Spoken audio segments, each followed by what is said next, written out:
Bonjour à tous, bienvenue pour ce nouveau carnet de notes du mois de juillet.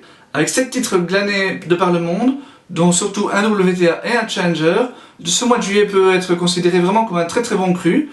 Il faut dire qu'il y avait vraiment beaucoup de matière puisque 4 futurs, 3 ITF féminins, un tournoi junior et un tournoi tennis Europe moins de 16 étaient organisés en Belgique. Et ce sans compter les tournois tennis Europe moins 12 auxquels nous ne nous consacrons pas sur le site du tennis belge parce que bon, nous trouvons que les joueurs de moins de 12 ans sont encore un petit peu jeunes. Ajouter à cela le Belgian Circuit, c'est-à-dire le circuit de tous les plus importants tournois nationaux et qui prend vraiment de l'ampleur ici au mois de juillet. Et en plus, il y avait également le championnat AFT et la Coupe de Borman AFT, donc vraiment un très gros programme pour tous les joueurs belges. Donc ça explique également que cette vidéo sera sans doute un petit peu plus longue que d'habitude. Donc sans plus tarder, je commence avec la note excellente. On le pressentait déjà le mois dernier, mais Kimmer Coppejans a vraiment retrouvé son meilleur niveau, après quelques mois quand même un gros trou d'air de plusieurs mois. Bon, il a atteint une demi-finale au Challenger de Poznan, et surtout, il a réussi à remporter celui de Tampere en Finlande. Ses nombreux succès, il les a obtenus en plus avec la manière, très souvent en 2-7 assez secs, à part les 2 derniers en Finlande qui ont été plus difficiles à décrocher. Bon, effectivement, c'était la plupart du temps face à des joueurs au-delà de la 200e place mondiale, mais au printemps, Kimmer perdait beaucoup de matchs face à des joueurs classés à peu près à ce niveau-là. Donc ça fait vraiment du bien, et ce 4e titre décroché en Challenger va réussir aussi à lui faire un super bon au classement. En Pologne, c'était Clément Gaines qui avait mis un terme au parcours de Kimmer. Alors Clément, qui sortait des qualifications en plus, n'avait jamais jusqu'ici franchi le 2e tour d'un Challenger. Là, pour la première fois donc de sa carrière, il atteint une finale, et en plus, sur son parcours, il signe ses 3 plus belles performances, en battant notamment Kimmer, mais également en accrochant ses 2 premiers top 200. En finale, contre le top 100 Radu Albot, il était un petit peu court, sans doute aussi un petit peu fatigué. En début de mois, rien ne pressentait vraiment qu'il allait faire ce parcours, puisqu'il a subi une petite défaite assez inattendue au 2e tour à De Haan. En fin de mois, il a encore franchi un tour dans un Challenger à Tampere. À la côte belge, c'est Yannick Van den Bulck qui avait donc battu Clément Gaines au 2e tour. Yannick, je vous ai déjà un petit peu parlé de son parcours, c'est un joueur très talentueux qui à 19 ans était déjà dans le top 500, mais qui par la suite a eu pas mal de soucis physiques et qui, il y a 2 ans, a dû mettre un terme à sa carrière. Il est revenu au mois d'avril. Bon, après son mois de juin était un petit peu plus difficile avec plusieurs défaites d'entrée dans les futurs, mais à chaque fois c'était face à vraiment de bons joueurs, donc il avait eu la cote la plus faible le mois dernier, mais je vous avais dit que je pressentais qu'il allait vraiment faire de bonnes choses par la suite durant cet été. Et je ne m'étais pas trompé puisque à De Haan, après avoir battu Clément, il a poursuivi sa route jusqu'en finale. C'était la 6e fois qu'il atteignait ce stade et la première fois depuis le tournoi de De Haan il y a 2 ans. Par la suite, il a encore franchi un tour à Knock et à Duinbergen, tout en se montrant vraiment très actif également sur le Belgian Circuit, puisqu'il a remporté 3 tournois ce mois-ci et figure en tête du classement du Belgian Circuit. Chez les filles, la énième résurrection de Janina Wickmayer est le seul vraiment gros résultat qu'on a enregistré.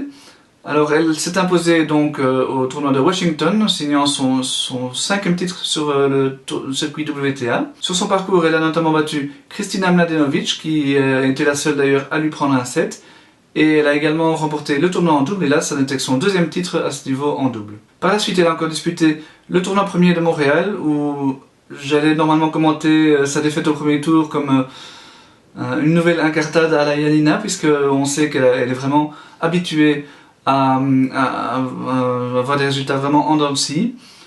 Mais finalement, quand on voit le résultat final dans ce tournoi de la Slovaque Kukova, qui était sortie des qualifications et qui bat Janina au premier tour, cette Slovaque, elle va jusqu'en demi-finale en faisant vraiment un super parcours. Donc elle était vraiment super en forme, et je pense que la défaite en 3-7 de Janina n'est pas un si mauvais résultat qu'il semblait l'être. Un cran en dessous de ses résultats, mais à peine. Le parcours de Ruben Bummelmann ce mois de juillet a vraiment été très bon. Alors, il a surpris en retournant jouer un futur de 10 000 $ à West End. Depuis 2009, il n'avait plus joué un tournoi aussi peu doté. Bon, évidemment, il s'est imposé en simple et en double, mais c'est quand même toujours bon de remporter autant de matchs à la suite. Par la suite, il est revenu sur le circuit Challenger où il a atteint un quart de finale à Recanati et également la finale en double, et il a encore franchi un tour à Ségovie. Alors je ne lui accorde pas la note d'excellence, tout simplement parce que toutes ces victoires qu'il a enchaînées, il les a acquis face à des joueurs qui ne sont pas dans le top 400, à part un. Donc c'est un niveau où vraiment normalement on s'attend à ce qu'il gagne. Maintenant, c'est toujours bon de les gagner, c'est jamais gagner d'avance non plus un match de tennis. Il les a gagnés et j'espère évidemment que ça va lui redonner confiance et qu'il va vraiment cartonner au mois d'août en Challenger. Yannick Reuter avait super bien terminé le mois de juin en atteignant sa deuxième demi-finale en Challenger à Marbourg. Il récidive en juillet puisque de nouveau, lors de la dernière semaine, il atteint une demi-finale en Challenger. C'était à Scheveningen. Alors sur sa route en plus, il bat Inigo Cervantes, l'Espagnol, classé 81e mondial, ce qui est la plus belle perf de Yannick Reuter depuis le début de sa carrière. Alors comme Ruben, Yannick loupe la meilleure cote de peu, juste en fait en raison de ses deux défaites prématurées précédemment au Challenger de Tampere et de San Benedetto. Massimo Tom retrouve le sourire. Déjà le mois dernier, il avait été très bon, il lui manquait juste un titre pour vraiment parfaire ses performances. C'est chose faite puisqu'il s'est imposé à Dehaene, où d'ailleurs cette photo a été prise. La semaine suivante, il a encore atteint les demi-finales à West End. Totalement absent le mois dernier, Michael Geerts s'est bien repris ce mois-ci en étant vraiment très régulier. Il a atteint 2 demi-finales en futur à Dehaene et à West End, et puis il a encore atteint les quarts de finale à Duinbergen. En plus en double, il a réussi à s'imposer lors de la première épreuve et a atteint la finale de la dernière. En atteignant la demi-finale du futur de Knock, Göran Wiggen s'est vraiment rapproché tout près du top 500. Maintenant c'est un objectif qui va être assez compliqué à aller chercher dans un futur proche puisque Göran a quand même beaucoup de points à défendre en août et en septembre. Il a encore par la suite franchi un tour à Duinbergen et c'est presque devenu une coutume à remporter les 2 tournois en double avec son partenaire habituel Sander Gillet. Les deux joueurs ont d'ailleurs pour la première fois été se tester en Challenger, voir si leur paire de double fonctionne également à ce niveau-là. Ils n'ont pas du tout été ridicules puisqu'ils ont à chaque fois franchi un premier tour, donc c'était à Todi et à San Benedetto. C'est donc une expérience vraiment à réitérer. Sander, lui, en simple, a également atteint les quarts de finale à Knock et à Duinbergen. Ressorti du classement en raison d'une grave blessure qu'il avait mis sur le carreau pendant un an, Jeroen van Est y est rentré le mois dernier. Alors il a consacré le mois de juillet à grappiller encore quelques points à l'ATP. Il a réussi, puisqu'il a atteint les quarts de finale à Duinbergen et a franchi un tour à Dehaene et à Knock. Il aurait même peut-être pu faire mieux, mais il a eu quelques tirages difficiles. Vraiment, le seul bémol qu'on peut lui mettre sur ce mois plutôt bon et régulier, c'est une défaite au premier tour à Trèves. Le seul joueur à faire son entrée au classement ce mois-ci, c'est Gerald Moretti, qui a réussi à sortir des qualifications au tournoi de West End et à franchir un tour dans le tableau final. Par la suite, à Knock, il a été battu au deuxième tour du tableau préliminaire, mais bravo quand même à lui. Suite à sa blessure et à sa longue indisponibilité, Alison Van Uyvank a chuté au classement et a dû redisputer des ITF. Alors ça lui a plutôt réussi lors de la première étape d'un circuit de 50 000 $ aux États-Unis, à Stockton, où il s'est imposé. Et il s'agit de son 10e titre ITF et le premier depuis près de 3 ans. La suite a été moins fructueuse puisqu'elle a été surprise au premier tour à Sacramento et puis elle a été contrainte à l'abandon de nouveau en quart de finale à Lexington. Alors c'est de nouveau sa cheville qui l'a fait souffrir. On espère que c'est moins grave que la fois dernière et qu'elle pourra reprendre assez rapidement la série de circuits sur le sol américain qui va l'amener normalement, si tout va bien, jusqu'à l'US Open. Gretchen Minen a disputé les 3 mêmes épreuves. Alors à Stockton, tout d'abord, elle a été surprise dès le premier tour des qualifications, mais à Sacramento, elle a pu disputer directement le tableau final et elle a réussi à y franchir le premier tour. Sa meilleure performance, c'est tout de même à Lexington qu'elle l'a réalisé. Elle est sortie des qualifications et s'est hissée en quart de finale en battant notamment Pivovarova, sa première top 200 et c'est même une ancienne top 100, donc vraiment une super performance pour Gretchen. Le début de mois de Deborah Kerr avait vraiment été catastrophique avec des défaites au premier tour lors des 10 000 $ de Amstelveen et de Knock et lors des qualifications du 25 000 de Darmstadt. Alors même si elle avait atteint la finale en double à Knock, ça n'enlève pas le sentiment de petite baisse de régime, même de grosse baisse de régime pour la luxembourgeoise, qui n'a plus remporté 2 matchs d'affilée qu'une seule fois depuis le mois de mars, je pense. Mais elle a balayé tout ça en s'imposant à Mazejk pour remporter son 3e titre ITF déjà.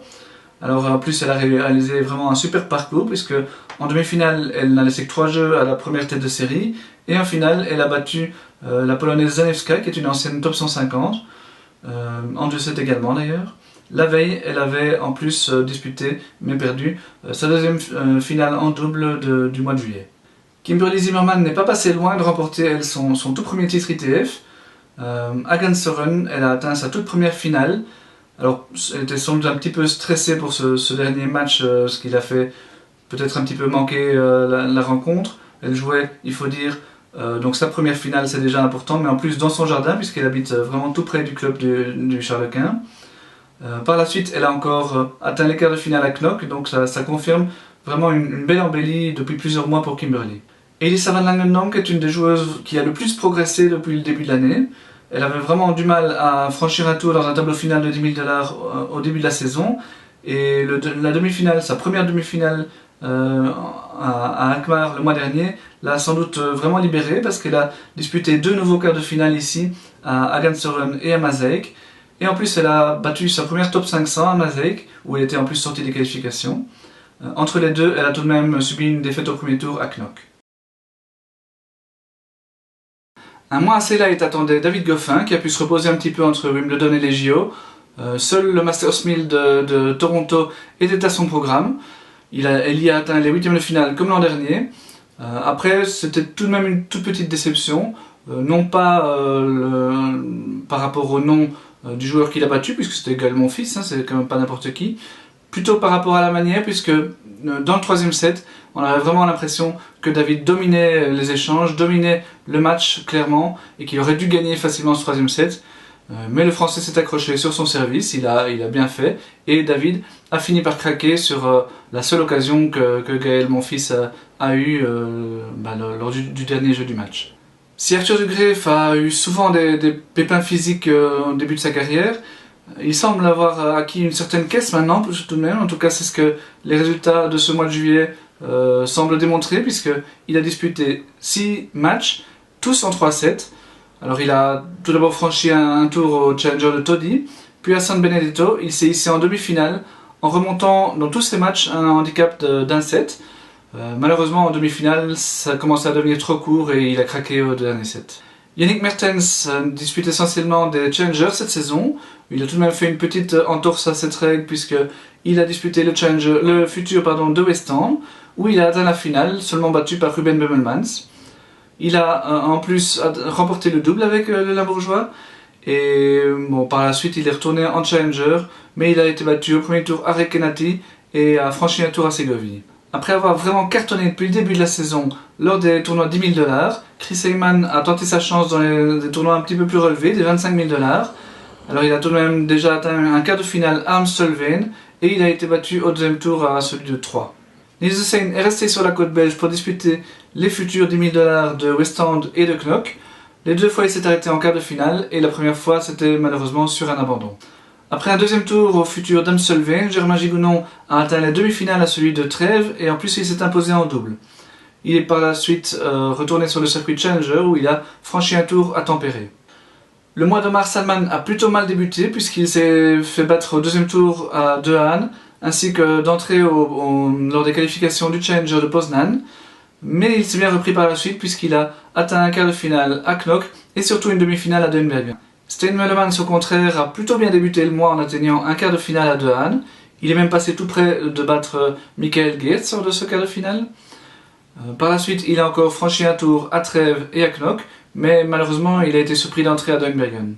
Jolan Caillot a franchi un tour à De Haan et à Dunbergen, mais malheureusement entre les deux, il a été contraint à l'abandon lors de son entrée en qualification à Knock. Lorenz Verboven n'a remporté qu'un seul match, c'était à West End. Mais bon, ses défaites au premier tour à De Haan face à Joris Delors et au deuxième tour à West End contre Michael Geerts n'ont vraiment rien d'infamant, d'autant qu'il a pris un set à Geerts. Maxime Powell a remporté nettement plus de matchs, mais c'était pour la plupart en qualification, notamment à West End où il a réussi à sortir de ses qualifications et à franchir un tour dans le tableau final. À De Haan et à Knock, malheureusement, il a été battu en qualification, et à Dunbergen, il a été battu dès son entrée dans le tableau final, mais c'était face à la première tête de série. Après Binche, Havre et Nieuwpoort au mois de juin, Benjamin Do est sorti des qualifications pour la 4e fois consécutive, cette fois-ci c'était à Knock. Malheureusement, il était battu en 3-7 par Joran Wegen au premier tour. À Duinbergen, par contre, il a reçu une invitation pour le tableau final et a réussi à franchir enfin ce premier tour. Le Ekushak est sorti des qualifications à Dohan, mais a malheureusement été battu au premier tour.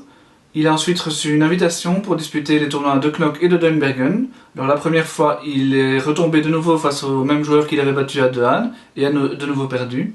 Mais à Duinbergen, il a enfin franchi un tour également. À Dohan, à Knock et à Duinbergen, Denis Bogart a chaque fois réussi à sortir des qualifications, même si lors de la deuxième épreuve, c'était via un repêchage. Malheureusement, dans le tableau final, il a à chaque fois été battu et n'a donc pris aucun point. Anne-Sophie Mestak s'est hissée en quart de finale du 50 000 $ de Sacramento et a franchi un tour dans celui de Lexington. Le petit bémol malheureusement, c'est qu'à chaque fois, elle perd à nouveau face à des joueuses moins bien classées qu'elle. Entre deux éliminations au premier tour lors des 25 000 $ d'Aschaffenburg et de Orb, Elin Boykens a réussi sa meilleure performance à Darmstadt où elle est sortie des qualifications et a été jusqu'en quart de finale. Alors cette bonne performance lui permet en plus de faire son entrée pour la première fois dans le top 300. Hélène Skolsen a atteint un bon quart de finale à Gansoren où elle n'a été battue que par la future gagnante. Elle a par la suite encore atteint le dernier tour des qualifications du 25 000 $ d'Aschaffenburg. Sa vraie seule déception du mois, c'est à Parnou où elle n'a donc été éliminée au deuxième tour alors qu'elle était tout de même troisième tête de série, donc elle pouvait vraiment viser beaucoup mieux. Battue d'entrée à Gansoren, Mathilde Witz a réussi à atteindre le tableau final à Knock via un repêchage et elle a réussi à franchir le premier tour, surtout dans ce tournoi de Knock. Bon, malheureusement, à Marseille, la semaine suivante, elle a de nouveau été battue au dernier tour des qualifications, mais cette fois-ci n'a pas pu bénéficier d'un repêchage. Victoria Smirnova, elle, a franchi un tour à Gansoren face à une joueuse mieux classée qu'elle, et c'était le seul tournoi qu'elle a disputé ce mois-ci. Sa sœur Anastasia Smirnova a réalisé le même parcours, c'est-à-dire un tour franchi dans le tableau final de Gansoren, mais avec un petit plus vu qu'elle était sortie des qualifications. C'est également son seul tournoi du mois. Margot Bovy a franchi un tour à Izmir en battant tout de même la 757e mondiale. Malheureusement, par la suite, des petites blessures l'ont forcé à alléger son programme après un abandon en qualification à Knock. Très en forme depuis le début de la saison, Joris Delors réussit son moins bon mois en juillet avec un maigre quart de finale à Dohan et surtout des éliminations prématurées en Challenger au premier tour de Poznan et au deuxième tour de Tampere. Alors il n'y a pas péril dans la demeure bien sûr, mais vraiment Joris peut faire beaucoup mieux. La situation est bien plus grave pour Julien Canina, j'en avais déjà parlé le mois passé. Il s'est blessé aux ischio et n'a quasiment pas pu jouer ici au mois de juillet en dehors d'une tentative de retour en fin de mois à Pontedera, au futur de Pontedera, mais où il a perdu au premier tour. Il a déjà perdu 90 places au classement sur ce mois-ci et il va encore en perdre plus d'une centaine dans les 2 prochaines semaines s'il ne le rejoue toujours pas. Donc vraiment pour un joueur aussi talentueux, c'est vraiment dommage de le voir chuter ainsi. Julien Dubail n'est pas toujours facile à suivre dans ses pérégrinations autour du monde. Ce mois-ci, il a disputé un futur à Sarre-Louis en Allemagne, puis à Antalya en Turquie, où il a été éliminé respectivement au deuxième tour et en quart de finale, avant de prendre la route de la Corée pour un seul challenger à Gimcheon, et là il a été battu dès le premier tour. Comme Julien Canina, Romain Barbosa est gêné par une blessure, qui l'avait d'ailleurs déjà obligé d'abandonner son dernier tournoi au mois de juin à Havre. Ici, il a tenté un retour à Knock, mais là aussi, il a été contraint de jeter l'éponge avant la fin du premier set. Lors des futurs belges, Jonas Merckx n'a remporté qu'un seul match sur les 3 futurs qu'il a disputés, à Dohan, à Knock et à Duinbergen. Alors une finale à Dohan en double réussit légèrement à compenser cette prestation assez moyenne, mais voilà, Jonas peut aussi faire beaucoup mieux. En dehors d'un quart de finale à West End, le parcours de Alexandre Folli a également été assez chaotique, puisqu'il perd d'entrée à Dohan contre un qualifié, au deuxième tour à Knock contre Niels de Seine, puis il est contraint à l'abandon à Duinbergen. Il était 385e mondial il y a un an, et il a perdu 360 places depuis lors, ce qui est assez inquiétant tout de même. Arnaud Neveu a franchi un tour dans les qualifications à Dohan et à West End. Il a atteint le tableau final à Knock, mais malheureusement il a été battu d'entrée à Duinbergen. En tout, ça fait 5 victoires, mais malheureusement pas un point de prix au classement ATP. Thibaut Sèvres a lui atteint le dernier tour des qualifications à Trèves avant de devoir abandonner lors de celle de Knock. Après les premiers essais couronnés de succès vraiment sur le circuit WTA lors de la saison sur gazon, Elise Mertens a voulu poursuivre à ce niveau-là, mais malheureusement ça s'est beaucoup moins bien passé puisque Hackstatt en qualification, Elle a perdu dès le premier tour face à une joueuse classée au-delà de la 300e place mondiale. À Bastad, ça s'est un tout petit peu mieux placé puisque toujours en qualification, elle a franchi un tour et n'a été battue que par une top 100. Marie Benoît a été surprise dès le deuxième tour des qualifications du 25 000 $ de Darmstadt. À celui de Horp, elle a été directement qualifiée pour le tableau final et elle a réussi à y franchir un tour. Malgré tout, Marie semble avoir vraiment beaucoup de difficultés à remporter 2 matchs d'affilée depuis le début de la saison. Britt Gukens a disputé 2 10 000 $ à Prokupier en Serbie. Elle a été battue les 2 fois au deuxième tour. Étant donné qu'elle était tête de série, je suppose qu'elle espérait vraiment y faire un bien meilleur parcours. Catherine Chantraine a plutôt pas mal débuté le mois avec une qualification pour le tableau final à Gansoren. Mais là, Kimberly Zimmerman a été vraiment sans pitié puisqu'elle ne lui a laissé qu'un seul jeu lors de leur match au premier tour. Par la suite, Catherine a été surprise au premier tour des qualifications à Knock et dans le tableau final à Maaseik. Michaela Boev a eu besoin d'un repêchage pour atteindre le tableau final à Gansoren, où elle a été battue au premier tour. Elle a ensuite également perdu dans un premier tour face à Kimberly Zimmerman, c'était à Knock, mais elle a quand même réussi à lui prendre un set. Par contre, à Maaseik, elle a été battue dès le deuxième tour des qualifications. La seule déception chez les garçons vient de Victor Poncelet, qui a disputé 3 tournois futurs au Portugal. Alors les 2 premières semaines à Edania Nova, il a affronté respectivement la tête de série numéro 1 et la tête de série numéro 3 dès le premier tour, donc c'était quand même un petit peu compliqué. Par contre, la dernière semaine à Castelo Branco, il affrontait un qualifié qui semblait vraiment à sa portée, donc là c'est un petit peu décevant tout de même. Les déceptions sont un peu plus nombreuses du côté féminin, notamment avec Isaline Bonaventure qui a perdu ses 3 matchs également. C'était contre Exeville pour un 100 000 $, et pour 2 tournois WTA, à Bucarest dans le tableau final et à Bastad en qualification. Ses adversaires n'étaient pas les premières venues non plus, mais malgré tout il y avait quand même moyen d'au moins remporter 1 ou 2 matchs. Et même en double pour Isaline, ça ne passe pas pour l'instant alors qu'elle a quand même remporté 2 tournois WTA l'an dernier. Elle est vraiment dans un creux en ce moment. 3 matchs, 3 défaites, c'était également le bilan pour Steffi Distelmans. Pour elle, c'était donc dans les qualifications du 50 000 de Würzmold et du 25 000 d'Aschaffenburg, ainsi que dans le 10 000 $, dans le tableau final cette fois-ci, du 10 000 $ de Maaseik. Pour elle, vraiment, il va falloir qu'il y ait un sursaut au mois d'août, parce qu'elle va perdre les quelques points qui lui restent assez rapidement. Morgan Mikkels a reçu des invitations pour les tableaux finaux de Knock et de Maaseik, mais elle a été à chaque fois battue au premier tour. Alors ses adversaires étaient assez forts tout de même, mais malgré tout, Morgan a vraiment besoin de points maintenant après quelques mois de blessure. C'est vraiment urgent qu'elle ramène des points et qu'elle remonte au classement. Vicky Görings avait pris 2 points le mois dernier en allant à l'île Maurice. Ce mois de juillet est beaucoup plus compliqué puisque elle a été battue d'entrée dans les qualifications à Gansoren et au deuxième tour toujours en qualif à Maaseik. Les résultats de Doreen Kuipers sont assez semblables puisqu'elle a été battue d'entrée dans les qualifs de Knock et au dernier tour du tableau préliminaire à Maaseik. Les jeunes Belges ont été très occupés au mois de juillet, que ce soit en raison des championnats d'Europe individuels en double ou par équipe, ou en raison des 2 tournois de jeunes qui ont été disputés sur le sol belge, sans compter évidemment les moins de 12 ans, je vous en ai parlé au début de la vidéo. Celui qui s'est le plus mis en évidence chez les juniors, c'est Zizou Bergs qui a atteint la finale d'un grade 2 à Pilsen, avant d'atteindre la demi-finale du double au championnat d'Europe, les championnats d'Europe individuels donc, mais c'est en double qu'il a atteint cette demi-finale. Par la suite, il a encore disputé la Summer Cup avec Seppe Kuipers et Arnaud Destrebeck, et les 3 jeunes gens ont réussi à sortir la Belgique des qualifications et à donc atteindre le tour final qui se joue en ce moment même d'ailleurs en France. Il y avait également un tournoi junior grade 4 qui se disputait en Belgique, c'était au Club Justine Henin à Limlet. Thibaut Colson a vraiment réussi une superbe performance en remportant le tournoi alors qu'il n'était pas tête de série, c'est vraiment une belle surprise. D'autres joueurs ont vraiment bien réussi, notamment Arnaud Destrebeck qui a atteint les demi-finales, mais aussi Charles Tsikas, Maxime Verboven ou Chloé Ruette chez les filles qui ont eux perdu en quart de finale. Arnaud et Charles ont réussi à atteindre la finale en double côte à côte, de même que Evin Ullmans en double féminin. Il y avait également un tournoi moins de 16 ans en catégorie 3 en Belgique, c'était à Ohain. Chez les garçons, seul Félix Romain a tiré son épingle du jeu puisqu'il a atteint les demi-finales.